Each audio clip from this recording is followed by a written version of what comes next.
Olá, senhores, bora aí para uma questãozinha de termometria, bora lá, ó. No mapa abaixo está representada a variação média da temperatura dos oceanos em um determinado mês do ano. Ao lado encontra-se a escala em graus Celsius, utilizada para a elaboração do mapa. Determine em graus Kelvin o módulo da variação entre a maior, né, e menor temperatura da escala apresentada. Senhores, é errado a gente falar graus Kelvin, né? A partir de uma convenção que teve, se eu não estou enganado, em 1967, passou-se a utilizar a escala Kelvin como Kelvin apenas, né? Sem grau, em função de ser a escala absoluta. Porém, antes disso, era utilizado graus Kelvin, tá? Então, apesar da questão ser de 2015, às vezes o texto foi elaborado antes disso. E naquela época, antes de 1967, usava-se muito graus Kelvin, certo? Mas olha só que bacana. Ele quer a variação da temperatura na escala Kelvin. Então, vou colocar aqui. O que ele quer, ó, é o delta Tsão para nós. E a gente não pode esquecer que, como Kelvin, vou colocar aqui, ó, como Kelvin, o primeiro ponto fixo dele é de 273.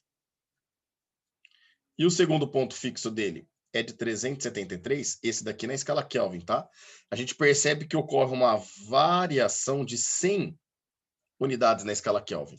Se a gente comparar com a escala Celsius, Pião, por que você está comparando essas duas escalas? Bom, primeiro, porque Celsius é o que ele forneceu na tabela, e Kelvin é o que ele pede para nós, né?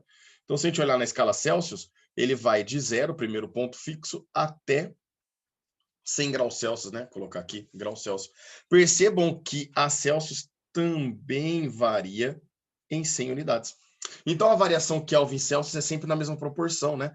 Aliás, é sempre com o mesmo valor. Se a Kelvin sobe 3 unidades, a Celsius também tem que subir 3 unidades. Se a Kelvin baixa 8 unidades, a Celsius também tem que baixar 8 unidades. Isso significa que entre Celsius e Kelvin, a variação de temperatura é sempre a mesma.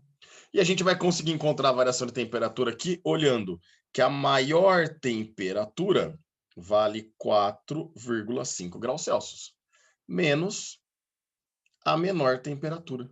Essa menor temperatura está aqui, ó, vale menos 3,5 graus Celsius.